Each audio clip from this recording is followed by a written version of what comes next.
पश्चिम बंगाल में टीएमसी की जीत के बाद भी हिंसा क्यों हो रही है? ऐसा क्यों है कि जीत के बाद भी ममता बनर्जी अपने राज्य में जिस तरीके से लगातार बीजेपी कार्यकर्ताओं के साथ हिंसा हो रही है उसे रोक नहीं पा रही है? इस मसले पर चर्चा करेंगे। हमारे साथ इस चर्चा में शामिल होंगे भास्कर चैटर्जी जो सीनियर जर्नलिस्ट हैं, साथ ही हमारे साथ टीएमसी से संजय सरकार शामिल होंगे और सौरभ सिकदर बीजेपी से होंगे। खैर, अपनी चर्चा में आगे बढ़ते हैं। आज की सबसे बड़ी राजनीतिक खबर की बात करते हैं। पश्चिम बंगाल की सियासत में आज का दिन बेहद अहम है। ममता बनर्जी आज तीसरी बार सीएम पद की शपथ ले रही हैं, लेकिन इस बीच सवाल यह है कि बंगाल में हिंसा आखिर कब रुकेगी? चुनाव मतगणना के बाद से ही बंगाल में हिंसा लगातार जारी है।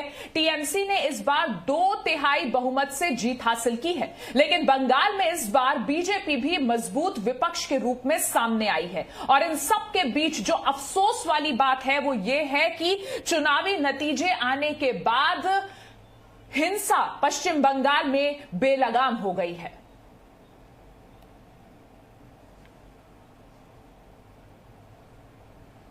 और हमारे साथ, जैसा कि मैंने आपको बताया कि 3 गेस्ट इस वक्त हमारे साथ जुड़े हैं। हमारे खास मेहमान संजय सरकार है टीएमसी से, हमारे साथ सौरभ सिकदर बीजेपी से हैं और भास्कर चैटर्जी है हमारे साथ सीनियर जर्नलिस्ट। सबसे पहले संजय सरकार का रुख करूंगी। जीत के बाद भी खींच? ऐसे बात नहीं है। आप चुनाव को पहले देखे, भारतीय जनता पार्टी के जो बंगाल के जो अध्यक्ष है किस तरह भड़कावा भाषण दिए थे। बोले दूसरा में हम लोग आ जाएंगे सत्ता में तो तृणमूल कांग्रेस के जो कार्यकर्ता हैं उसको घर से उठा के गोली मारेंगे और सर काट देंगे, गले काटेंगे, सर उसको पेट के ऊपर झुलाए जाएंगे और जो महिला कार्यकर्ता उसको द्रौपदी की तरह वस्त्र हरण कर देंगे। ऐसे भड़कावा भाषण दिया। सेंट्रल लीडर लोग भी आके यहाँ भड़कावा भाषण दिया, फिर भाग गया जो उन लोग भारतीय जनता पार्टी का केंद्रीय लीडर है। और सबसे बड़ा बात है, भारतीय जनता पार्टी आपसी 2 ग्रुप में बहुत ज्यादा लड़ाई है, नया और पुराना।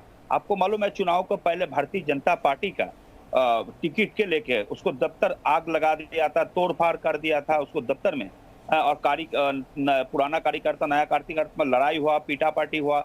उसको अलावा हरिश्चंद्रपुर जहां मालदा में जो कैंडिडेट के ऊपर गोली चलाया भारतीय जनता पार्टी के, वो भी देखा गया। उसको मंडल अध्यक्ष निताई मंडल ने भारतीय जनता पार्टी को मालदा को जो उम्मीदवार है उसको गोली चलाया। आरामबाग में एक भारतीय जनता पार्टी को कर्मी की हत्या हुआ था चुनाव के समय, उसमें भी देखा गया भारतीय जनता पार्टी 3 कार्यकर्ता उसको गोली मार दिए हैं। तो आप बताइए इस तरफ से, और जितना फेक न्यूज लोग आपको इसमें दे रहा है, सोशल मीडिया में दे रहा है, जितना फेक होता है सब फेक। कहाँ बांग्लादेश से लड़ाई हो रहा है, ईटा फेंक रहा है, पत्थर फेंक रहा है, उसको ये सब फेक न्यूज चारों तरफ से चालू करके बंगाल को बदनाम करने की कोशिश कर रहा है। सबसे बड़ी अच्छा, आप जो आरोप लगा रहे हैं, संजय आप जो आरोप लगा रहे हैं उसका जवाब मैं सौरभ सिकदर से ले लेती हूं। सौरभ सिकदर, संजय जी का कहना है कि जिस तरीके से बीजेपी ने भड़काऊ बयान दिए चुनाव प्रचार के दौरान और उसके बाद ये रिएक्शन है, और साथ ही वो कह रहे हैं कि फेक न्यूज बहुत फैला रही है बीजेपी। देखिए, सबसे पहले तो मैं ये कहना चाहता हूं, जब बंगाल में लोग ऑक्सीजन के लिए मर रहा है, हॉस्पिटल में बेड नहीं है, डॉक्टर नहीं है, और तब भी अभी भड़काऊ भाषण और ये झूठ के पराकाष्ठा में टीएमसी अभी भी राजनीति कर रहे हैं। अरे भड़काऊ भाषण तो मुख्यमंत्री ममता बनर्जी ने खुद दिए थे। उसने तो पुलिस तक को धमकाए थे कि जो पुलिस अभी अपना रीढ़ का हड्डी सीधा करके काम कर रहे हैं उसको हम जब पावर में आएंगे हम देख लेंगे। बात अभी ये भड़काऊ भाषण का नहीं है।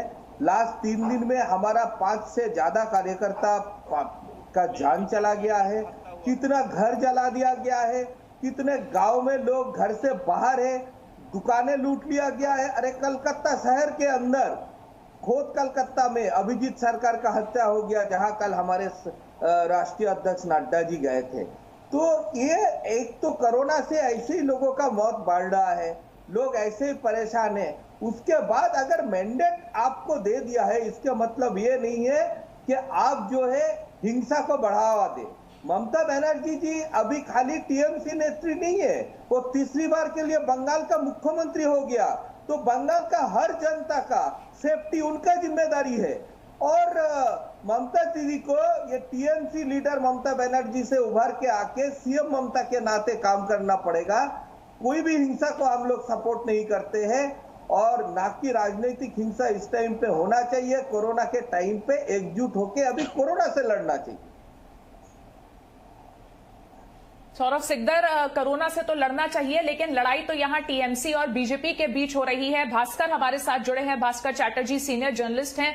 भास्कर, रक्त चरित्र पश्चिम बंगाल का जिस तरीके से हमने पिछले 2 से 3 दिनों में देखा है, एक पत्रकार के तौर पर किस तरीके से उसका आकलन करते हैं? नहीं, पहले तो मैं ये कहना चाहूंगा, हर कोई ये मालूम होना चाहिए, ये याद रखना चाहिए। देखिए, ममता बनर्जी संपूर्ण बहुमत, बहुत भारी बहुमत से फिर कुर्सी पे आ गए। उनको ये याद रखना चाहिए, अंग्रेजी में एक प्रोवर्ब है, great power always comes with great responsibility. दूसरा बात ऐसे है, टेक्निकली आप देखें तो अभी जो जिम्मेदारी है, ये जितने टाइम तक ममता बनर्जी वोट नहीं लिया, उतने टाइम तक ममता बनर्जी का रिस्पॉन्सिबिलिटी ऑफिशियली है नहीं। लेकिन ऑफिशियली और एथिकल, ये 2 चीज अलग है। एनी सॉर्ट ऑफ हिंसा, any sort of violence should be कॉन्डेमेबल।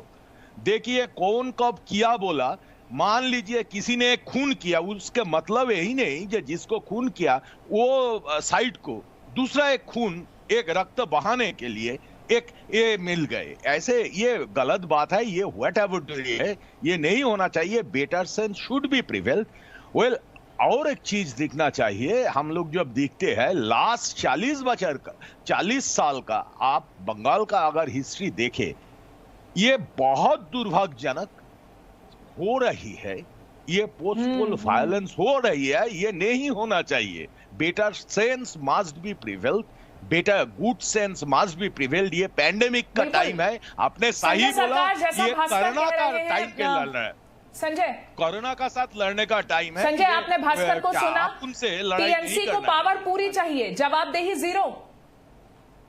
नहीं, मैं एक चीज बताता है, भास्कर जी एक बहुत अच्छे बात बोला है। जब तक शपथ समारोह नहीं होता, एडमिनिस्ट्रेशन पावर दीदी को अंदर नहीं आएंगे। जैसे आज शपथ समारोह हो जाने के बाद मैं आपको बता, अपने कार्यकर्ताओं को तो समझाया जा सकता है, अपने कार्यकर्ताओं को आपकी इतनी फॉलोइंग है।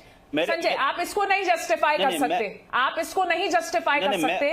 आपके कार्यकर्ता अगर सड़कों पर जाकर उपद्रव कर रहे हैं तो आप अपने कार्यकर्ताओं को समझाएंगी। आप मास लीडर हैं उनकी, आपको वो फॉलो करते हैं। वहां की जनता ने आपको तीसरी बार मुख्यमंत्री बनने का मौका दिया है। आप ये थोड़ी कह सकते हैं कि जवाबदेही अभी नहीं शुरू हुई हमारी। नहीं, मैं एक चीज बताता है, कल दीदी ने स्ट्रिक्टली सब एमएलए को, और जो जहां हम लोग हारे हैं वहां पर भी स्ट्रिक्टली ऑर्डर दिया है, कोई हिंसा होना नहीं चाहिए, बिल्कुल हिंसा बंद हो जाना चाहिए। ठीक है, मैं भास्कर जी बहुत अच्छे एक चीज बोला है, लॉ एंड ऑर्डर स्टेट का हाथ में आ जाएंगे और 7 दिन के अंदर देखिए पूरा बंद हो जाएंगे। मैं भारतीय जनता पार्टी से मेरा गुजारिश है, दिलीप घोष, सायंतन बसु, राजू बंदोपाध्याय, जिस तरफ से सौरभ, संजय का कहना है कि सौरभ, आपने संजय को सुना, क्या कहेंगे? आने वाले दिनों में हिंसा बंद हो जाएगी, उतने दिनों में जितने लोग मर जाएं। नहीं, बिल्कुल बंद हो जाएंगे। जी सौरभ, 7 दिनों में ठीक हो जाएगा। अरे एक मिनट में एक हिंसा का घटना आ रहा है, 7 दिन में ना जाने कितना जान गवा जाएगा। संजय दा, थोड़ा सेंसिबली बोलिए, 7 दिन लगेगा ये हिंसा बंद करने के लिए। मतलब ये क्या राजनीति हो रहा है? लोगों ने आपको मैंडेट दिया है, ममता बनर्जी तीसरी बार सरकार में चुन के आए हैं, आपको बोलना चाहिए था, जिम्मेदार पार्टी का आप मुखपत्र है, स्पोक्समैन है, आपको बोलना चाहिए था अभी हिंसा बंद होगा। आप बोल रहे 7 दिन होगा, 7 दिन में जितना जान गवाएगा, 7 दिन में जितने घर लूटे जाएंगे, 7 दिन में जितना रेप होगा, इसका रिस्पॉन्सिबिलिटी कौन लेंगे? एक चीज आपको बोलते हैं, सुनिए सौरभ, बताइए। सौरभ एक चीज सुनो, आप सौरभ एक चीज सुनो, जो नानूर में जो फेक न्यूज आपने किए थे, नानूर में जो महिला को जो ये कहता, वो आप ही एसपी को नगेंद्र त्रिपाठी को वहां पर भेजे थे।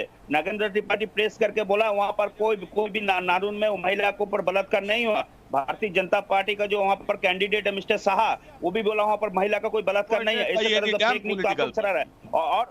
और दूसरे नंबर में आज चीज आपको बता रहे हैं, आप सुनिए, भारतीय जनता पार्टी कहीं भी ऑक्सीजन अच्छा तरफ सप्लाई नहीं कर पा रहा है। डबल इंजन सरकार, यूपी में एक आदमी को मौत होता तो 22,000 रुपया लिया जा रहा है उसको जलाने के लिए। प्रयागराज में ये चीज हुआ है। संजय, यूपी की बात यहाँ करना गलत है। संजय आप यहाँ पर अभी पश्चिम बंगाल की बात कर रहे हैं, पश्चिम बंगाल में हो रही हिंसा की बात कर रहे हैं, वो एक अलग मसला है। संजय, और मेरे एक मिनट में खत्म कर देंगे। 10 जहां पर कोरोना हुआ है वहां पर एक बेड में 3 संजय, आप टॉपिक से अलग जा रहे हैं, आप टॉपिक से अलग जा रहे हैं। संजय, आपको यहाँ मुझे रोकना पड़ेगा, एक छोटा सा मुझे ब्रेक लेना है। संजय, बात यहाँ पर हिंसा की हो रही है और हिंसा का आरोप टीएमसी कार्यकर्ताओं पर लग रहा है। टीएमसी पार्टी का प्रतिनिधित्व करते हुए आपको अपनी पार्टी के कार्यकर्ता जो जिस तरीके से हिंसा और तनाव बढ़ा रहे हैं उसका जवाब यहाँ पर देना है इस चर्चा में। सीधे आपको पश्चिम बंगाल लेकर चलते हैं, राजभवन की तस्वीरें दिखाते हैं। ममता बनर्जी तीसरी बार सीएम पद की शपथ लेंगी, इस वक्त लाइव तस्वीरें आ रही हैं हमारे पास। तो तीसरी बार सीएम पद की शपथ लेने जा रही हैं ममता बनर्जी।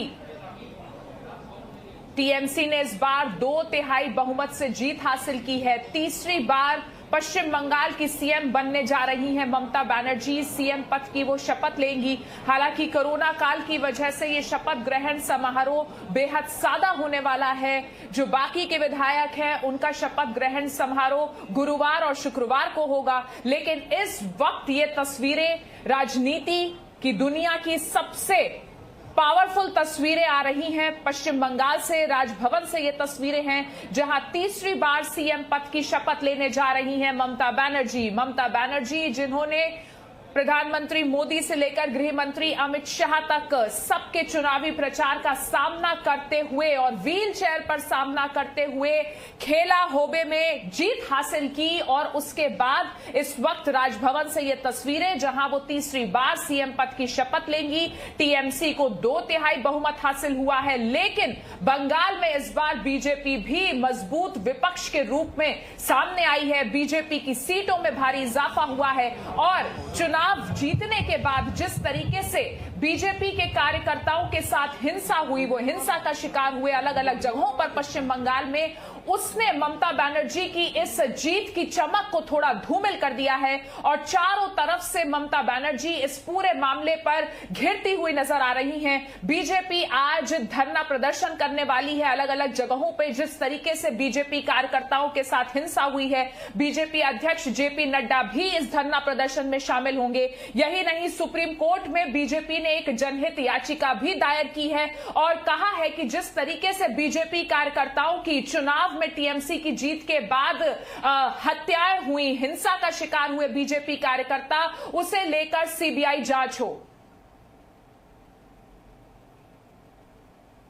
और ये तस्वीरें दिखाते हुए हमारे साथ हमारे जो मेहमान हैं वो भी जुड़े हुए हैं। तीसरी बार सीएम पद की शपथ ले रही हैं ममता बनर्जी, लेकिन संजय ये मानेंगे कि जिस तरीके से चुनाव के बाद हिंसा हुई है उसने इस जीत की चमक को थोड़ा फीका कर दिया है। देखिए, एक चीज आपको बताता, 48 घंटा में मेरे भी 4 कार्यकर्ता का हत्या हुआ। कहाँ हुआ है? कुचबिहार नाटाबाड़ी में, हुगली आरामबाग में, बर्धमान रायना में, हुगली तारकेश्वर में। 4 मेरे सौरभ सिकदर, टीएमसी के 4 कार्यकर्ताओं की हत्या हुई 48 घंटा में। देखिए, मैं जगह बता दिए, नाम भी बता देता हूँ। अभी क्या है ना कि अभी वो बता रहे थे कि नानूर का एसपी क्या बोल रहे थे। अरे भाजपा कार्यकर्ता के ऊपर ऐसा कोई कार्यकर्ता शायद बंगाल में नहीं है जिसके ऊपर पिछले 5 सालों में झूठे केस ना दे दिया हो। और जो पुलिस को मुख्यमंत्री खुद धमकाते हैं, जब मुख्यमंत्री नहीं थे, चुनाव आयोग के अंदर थे, उस टाइम पे बोलते थे कि पुलिस को हम देख लेंगे। तो पुलिस कितना इंडिपेंडेंट काम कर रहा है, ये पूरा देश एसपी के तो इलेक्शन कमीशन तो जरिया में तो आप ही ले लेकर आए हैं नरेंद्र त्रिपाठी को हम लेके नहीं आए हैं। सुनिए, लोकतंत्र के बात मत बोलिए। एक चुनाव में एक रिटायरिंग ऑफिसर को सर में बंदूक पकड़ा जाता है, देखिए ये फलाना आदमी जीते और फलाना आदमी हारे हैं। ठीक है, एक चीज आपको बताते हैं, लोकतंत्र के तो बहुत बड़े हथियार तो आप हैं। एक रिटायरिंग ऑफिसर को आप बंदूक दिखा के उसको जीतते हैं, इससे बड़ा लोकतंत्र में शर्म क्या हो सकता है? सबसे बड़ा लोकतंत्र में शर्म है। पुलिस और आपका है, सीआरपी का कैडर तृणमूल आपका कांग्रेस है, का जितना एजेंट और खून भारतीय जनता पार्टी के कार्यकर्ता के ऊपर थोपने दिए जा रहे हैं। अरे हमारे आधा से ज्यादा कार्यकर्ता तो घर पे नहीं है, घर छोड़ के भाग रहा है, तो किसी का मर्डर वोट से कैसे जीत गया। करेगा? 2 घंटे तक हाथ चैनल में दिखाया दीदी बात वोट से जीती नंदी का। ये आरोप तो एकदम बेबुनियाद है। थोड़ा आरोप लगाना है तो थोड़ा सोच समझ करके लगाइए। हिंदुस्तान को अब बिल्कुल खत्म कर देंगे। हिंदुस्तान आपको अंदर रहने वाला नहीं है, और हिंदुस्तान बिल्कुल खत्म। लोकतंत्र को हत्यारा है आप लोग। सबसे बड़ा रिटर्निंग ऑफिसर हर मिनट पे एक नया अटैक हो रहे हैं हमारे कार्यकर्ता के ऊपर। हमारे कार्यकर्ता तो घर पे तक नहीं रह पा रहे हैं। पोलिंग एजेंट जो पता वहाँ पर जो काउंटिंग एजेंट रहता है, उसको सीआरपी सीने में बंदूक लगाया, बोले जाओगे नहीं, गोली कर देंगे। लोकतंत्र के बात आप बोलते हैं। आप जिस ढंग से मतलब एजेंसी को यूज करते हैं, उसको तो आप जो कहानी बता रहे हैं, आप जो कहानी बता रहा है, ये बंगाल का सारे विधानसभा में आपने कैडर ने किया है। आपके कैडर ने बंगाल के सारे विधानसभा में यही कहानी दोहराया है। आप अपने कहानी हमारे ऊपर मत थोपिए संजय सरकार की। हरिश्चंद्रपुर में आपको कैंडिडेट को किसने गोली मारा? आप ही को मंडल अध्यक्ष ने जाकर गोली मारा, निताई मंडल ने जाकर गोली मारा। पुलिस उसको भी पकड़ा है। ये झूठ है। इसका पुलिस बोला है, आपका पुलिस बोला है ना। सच सामने आने दीजिए, सच सामने आने दीजिए, कोर्ट में सच का खुलासा होने दीजिए। तो आपका ये तो टीएमसी का पुराना आदत है, ये तो पुराना आदत है। हमने देखा है रायगंज में हमारे कार्यकर्ता खून होता है, उसके बाप को अरेस्ट कर लिया जाता है, उसको माँ को अरेस्ट कर लिया जाता है। ये पुराना खेल तो फिर से शुरू कर दिया आप। पुराना खेल तो सत्ता में आने के साथ से शुरू कर दिया। गोली हमारे कैंडिडेट ने खाया, वो जीत भी गया, और उसी के लिए हमारे कार्यकर्ता को आप अरेस्ट करते हैं। दादा ये झूठ पराकाष्ठा, आपका पर्दा खुल गया है, पूरा देश जान गया है ये आरोप आपका बेबुनियाद है। आपको मालूम होना चाहिए जो क्रिया का यहाँ पर एक दूसरे से बहस कर रहे हैं। भास्कर, आपने देखा कि दोनों ही पार्टी और दोनों ही पार्टी के समर्थक एक दूसरे पर इल्जाम लगा रहे हैं, और यही एक दूसरे पर इल्जाम लगाने का नतीजा है कि आज पश्चिम बंगाल की सड़कों पर खून की होली खेली जा रही है। जी, पहले हम ये बोलना चाहिए आपका माध्यम से, जो लोग ये डिबेट पे बैठते हैं, एटलीस्ट शो सम रेस्पेक्ट। जो लोग मुर्दा बन गए, डेथ हो गया, समथिंग रेस्पेक्ट करो। ये डिबेट का चीज है नहीं। मान लो मैंने स्टार्ट किया, ठीक है भाई, आप खत्म करो, हो गया। पूरा देश कोरोना से, पैंडेमिक से इतना परेशान है, इतना डेथ हर रोज आते हैं, उसका टाइम सम सेंस तो रखो। हम लोग कहते हैं जंगल राज, जंगल राज। आपको भी देखा जंगल में ऐसे होगा? वो जो जानवर लोग होते हैं, रादर हम लोग से वो लोग ज्यादा सिविलाइज्ड होते हैं। ये पहले ध्यान पे रखो। मेरा 5 कार्यकर्ता या मेरा 4 कार्यकर्ता खत्म हो गया, ये अच्छा चीज है नहीं। बोथ को ही कंडम करो, एक भी मौत क्यों होगा? और दूसरा बात है, मान लीजिए आपका पास छोटा बहुमत आया, आपका ज्यादा सीट नहीं आया, उसका मतलब ये नहीं कि आपका कोई रिस्पॉन्सिबिलिटी है नहीं। और ये तो सबसे सच है, आपका इतने बड़े मैंडेट आया, बहुत कम चीफ मिनिस्टर, मैंने 30 साल 40 साल जो देख रही है, बहुत कम चीफ मिनिस्टर के इतने सारी फॉर्च्यून होते हैं जो 3rd टाइम फिर रिपीट करते हैं। Mamata Banerjee is one of them. Again I repeat, great power always comes with great responsibilities. Somehow she should tackle it. और जो विरोधी पक्ष जो है, ये व्हाट अबाउटरी, उन्होंने ये किया इसीलिए मैंने ये किया। एक रॉन्ग दूसरा रॉन्ग को जस्टिफाई नहीं करते हैं। हर कोई संभालना है, बी इन सेंस। ये क्या हो रही है? अरे लोग तो मरते हैं, ये लोकतंत्र की, ये प्रजातंत्र की, हमारा देश का ही आदमी मरते हैं, क्यों ऐसा होगा? ठीक है, एक पॉलिटिकल बैटल होते हैं, प्री पोल उल्टा सीधा बोल दिया, बहुत लोगों ने बोला, ऐसा नहीं कि ये पार्टी ने बोला वो पार्टी छोड़ दिया, ऐसा नहीं। लेकिन बात ऐसा है, वो नहीं बोलना चाहिए। जी भास्कर, और अपने दर्शकों को इस वक्त हम 2 तस्वीरें दिखा रहे हैं। ममता बनर्जी जो अब से 15 मिनट के अंदर शपथ लेने वाली हैं, राजभवन वो पहुंच चुकी हैं, उसकी तस्वीरें आपको दिखा रहे हैं। और बीजेपी अध्यक्ष जेपी नड्डा की तस्वीरें भी आप देख रहे हैं, जो आज धरना प्रदर्शन करने वाले हैं बीजेपी कार्यकर्ताओं की मौत और बीजेपी कार्यकर्ताओं के साथ जो हिंसा हुई है उसके विरोध में। तो 11 मिनट 24 सेकंड बचे हैं ममता बनर्जी को शपथ लेने में। आपकी टीवी स्क्रीन पर इस वक्त दो तस्वीरें जो पश्चिम बंगाल की राजनीति की पूरी कहानी इस वक्त कह रही हैं। तीसरी बार मुख्यमंत्री पद की शपथ लेने के लिए ममता बनर्जी तैयार। इस बीच चुनावी हिंसा जिस तरीके से बंगाल में हुई है उसे लेकर बीजेपी ने भी अब हल्ला बोल किया है और आज बीजेपी धरना प्रदर्शन अलग अलग जगहों पर करने वाली है और इसकी अगुवाई कर रहे हैं बीजेपी अध्यक्ष जेपी नड्डा। और आप तस्वीरें देख सकते हैं कि यह धरना प्रदर्शन भी अब से कुछ ही देर में शुरू होने वाला है। तैयारियां पूरी हो चुकी हैं। तो एक तरफ ममता बनर्जी का शपथ ग्रहण समारोह लाइव और दूसरी तरफ बीजेपी का धरना प्रदर्शन लाइव।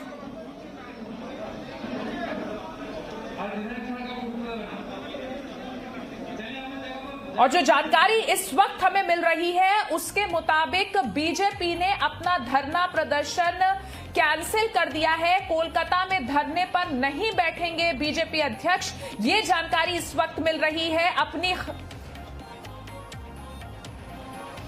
जेपी नड्डा इस धरना प्रदर्शन में नहीं बैठने वाले हैं। जेपी नड्डा की जगह दिलीप घोष इसकी अगुवाई करेंगे, इस विरोध प्रदर्शन की अगुवाई करेंगे। जो जानकारी मिल रही है उस जानकारी को आप तक पहुंचा रहे हैं अपनी खबर को दुरुस्त करते हुए। जेपी नड्डा की जगह दिलीप घोष विरोध प्रदर्शन में जो विरोध में जो धरना दिया जा रहा है उसकी अगुवाई करने वाले हैं। कोलकाता में धरने पर नहीं बैठेंगे बीजेपी अध्यक्ष, ये जानकारी इस वक्त हमें मिल रही है। जेपी नड्डा की जगह दिलीप घोष ये धरना अब देंगे। बंगाल में कार्यकर्ताओं की हत्या के विरोध में जो ये धरना प्रदर्शन है ये जेपी नड्डा की अगुवाई में नहीं होगा, दिलीप घोष की अगुवाई में होगा। और ये तस्वीरें हम जो आपको लगातार दिखा रहे हैं कोलकाता से, धरने पर बीजेपी अध्यक्ष जेपी नड्डा नहीं बैठ रहे हैं, उनकी जगह दिलीप घोष इस धरने पर बैठेंगे। उसकी तस्वीरें आपके सामने इस वक्त लाइव।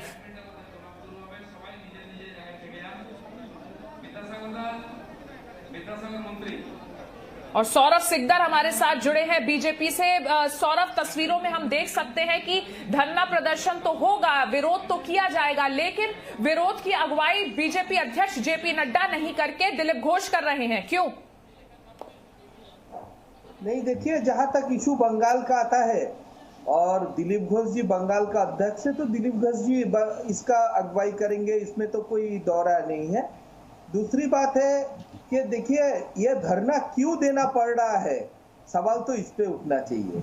आज जो दिलीप घोष जी को ममता बनर्जी का शपथ समारोह में आमंत्रण भी दिया गया है, लेकिन यह परिस्थिति क्यों पैदा हुआ जीतने के बाद कि कोई भी बीजेपी का एक कार्यकर्ता को भी क्यों धरना में बैठना पड़ेगा? आज क्यों लोग घर छोड़ के बाहर रह रहा है, गांव छोड़ के कलकत्ता में आके रहना पड़ रहा है? आज सवाल इसमें उठाना पड़ेगा। धरना बोलिए भड़कावा भाषण बंद करने के लिए, इनको बोलिए भड़कावा भाषण बंद करने के लिए दिलीप घोष, अरे भड़कावा भाषण संजय दा, आपको पूरा बंगाल में आग लगा के रखा है। आप भड़कावा भाषण की बात कर रहे हैं। जोड़ नहीं है, आप उल्टा पलटा भाषण देने चालू कर देगा, जनता को रिएक्शन नहीं होगा। आग लगा के रखा है और यहाँ पे सच्ची बात आपको भड़कावा भाषण लग रहा है। पावर में आ जाएंगे, जब 2 तारीख में पावर आ जाएंगे, महिला कार्यकर्ता, तृणमूल महिला कार्यकर्ता को द्रौपदी की तरह वस्त्र हरण करेंगे। ये कहाँ का भाषा बोलता है दिलीप घोष? अरे भाई साहब, भाषा तो हम इतना गिना सकते हैं। यहाँ पे आपका लीडर होता है, ये पूरा शो में टाइम मिल जाएगा। संजय सिकदर जी, आपको सजबात भड़काऊ भाषण लग रहा है, सजबात भड़काऊ भाषण लग रहा है। जाके देखिए कहीं में क्या हो रहा है, जाके देखिए बीरभूम में क्या हो रहा है, जाके देखिए कुछ बिहार में क्या हो रहा है। दिलीप घोष क्यों बोलेंगे? दिलीप घोष क्यों बोलेंगे? बंगाल में अगर हम लोग पावर में आता है, अगर आप दोनों एक एक करके बोलेंगे तो बात समझ में आएगी। सौरभ, संजय, आप दोनों अगर, जैसा कि भास्कर ने कहा कि अगर आप यहां पर चर्चा की गरिमा को बनाकर रखेंगे तभी गरिमा यहां पर हम देख पाएंगे और दर्शकों को आपकी बात समझ में आएगी। सौरभ बोलिए, उसके बाद संजय आप जवाब दीजिए। संजय जी मेरे बीच में कूद पड़ा, मैं तो उसके भाषण में कभी इंटरफेयर कर नहीं रहा हूं। मेरे कहने का मतलब ये धरना क्यों देना, धरना कोई भी दे, धरना क्यों देना पड़ेगा? आज बंगाल के जनता ने जिसको मैंडेट दिया है, जिसको चुन लिया है, जनता का राय हमने स्वीकार कर लिया है, लेकिन उसके बाद ये हिंसा क्यों होगा कि किसी भी पार्टी को धरना में बैठना पड़े? जो भास्कर जी ने अभी बोला, कोई भी जान जाना दुखजनक है, और किसी भी पार्टी का हो जान होता है। कोई भी परिवार का किसी न किसी को खोया हो, वो दर्द उसी का परिवार समझते हैं। और आज कौन धरना दे रहा है, क्यों धरना दे रहे हैं? आप ये सवाल क्यों नहीं उठाते? धरना का आवश्यकता क्या क्यों पड़ा? क्यों इतने लोग घर छोड़ के भाग रहा है? बोलिए संजय, बोलिए संजय, खबर आ रहा है। आज सवाल संजय जवाब दीजिए। मैम एक चीज आपको बताते हैं मैम, भारतीय जनता पार्टी को जो अध्यक्ष है दिलीप घोष, बहुत बुरे तरह से भड़काऊ भाषण बंगाल में किए। क्या किया है? हम लोग चमड़ा उठा के नमक और मिर्ची दे देंगे, एक नंबर। 2 नंबर बात, हम तृणमूल कार्यकर्ता को रास्ता में उठा के लेके आएंगे, गोली मारेंगे, वो भड़काऊ भाषण देंगे, आप हिंसा करेंगे। नहीं, मेरे बात 1 मिनट में संजय, वो भड़काऊ भाषण देंगे, आप हिंसा करेंगे। नहीं, मेरे बात सुनिए ना। महिला को क्या बोला? भारतीय जनता पार्टी का अध्यक्ष बोला है तृणमूल कांग्रेस के जो महिला है उसको द्रौपदी की तरफ बसरा हरण किया जाएंगे। इस तरफ को अगर बंगाल को महिला अगर दिलीप घोष को चप्पल से मारेंगे, उसको जिम्मेवारी कौन लेंगे? दिलीप घोष को लेने पड़ेंगे। चप्पल से अगर पीटना चालू भास्कर, आपका संजय से कोई सवाल? नहीं, मैं एकदम सहमत हूं। नहीं, मान लीजिए आपने बहुत बुरे बात बोला। Presenting V News app available on Google Play and App Store. Download it now.